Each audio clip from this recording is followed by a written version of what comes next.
There is a new text slicer in Power BI. Do you want to improve your filterings and make your report more natural to use? Stay with me until the end. This new text filter, it's an update from November 2024. You need to check first if you already have this version or a superior. How can we do that? We go to Help and About.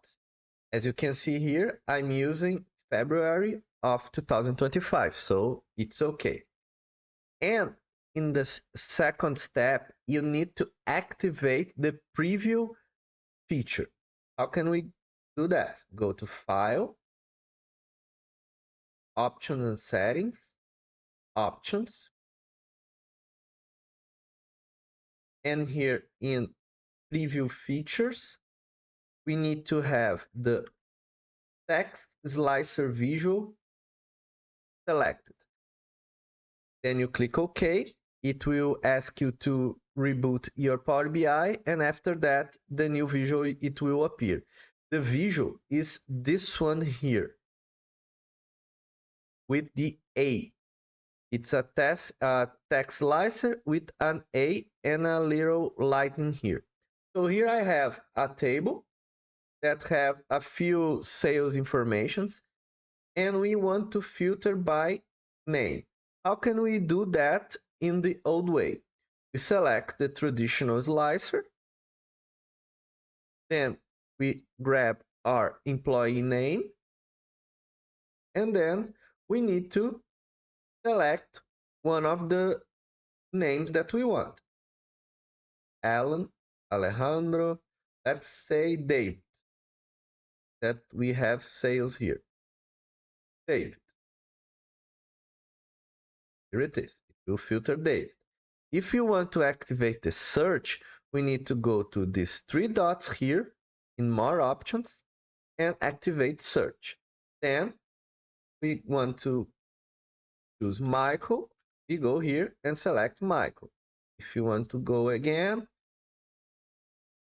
and go Alan, we go here and select Alan. Okay?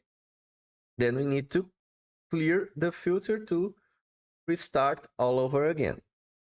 But with this new text filter, things run a little different. How can we do it? Let me go here and select the text slicer. And as you can see, it asks a field. So we're gonna grab and use the same information, the name, first name of the employee. Here it is. Let me delete the other one.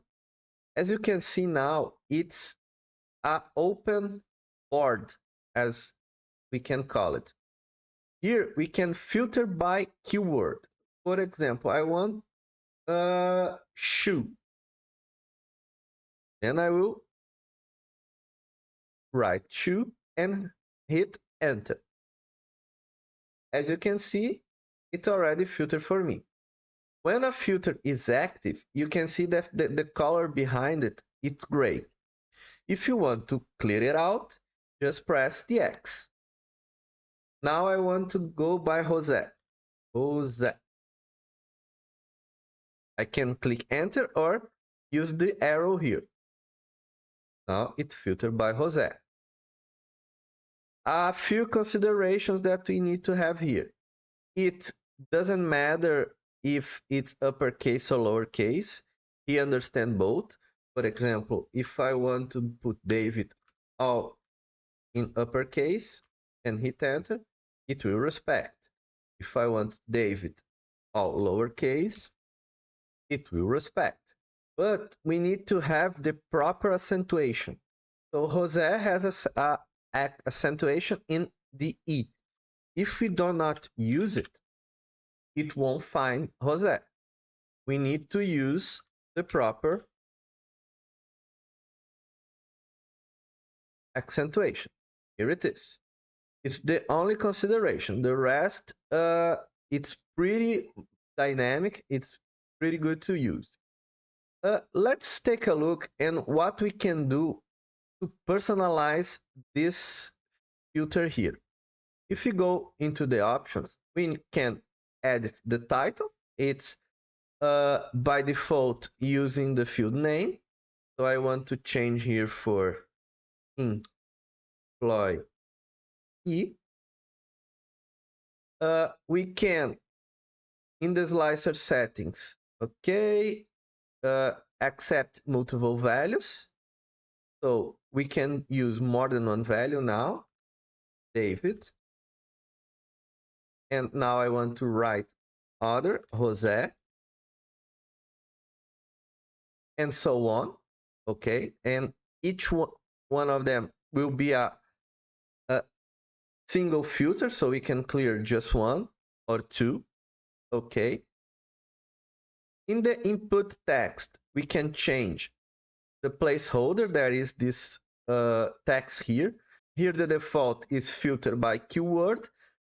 We can write something like search for the correct, search for the employee.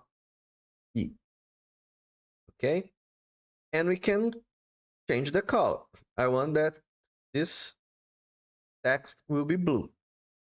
Okay, the dismiss button, that is the X. If I want to filter David and I want to clear it out, the dismiss button, I can put some red.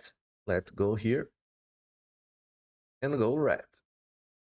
Same goes to this arrow here, that is the apply button. We can choose the icon here and change for, let's say, purple. Here it is. Now it's purple. We can also change the background of the selected text here. It's applied text background. As you can see now, this is blue. I want a lighter blue. Here it is. So, what do you think of today's video? Let me know all in the comments below. Don't forget to hit the like button and subscribe to the channel to see more content like this. I hope that you like it, and we see you on the next video.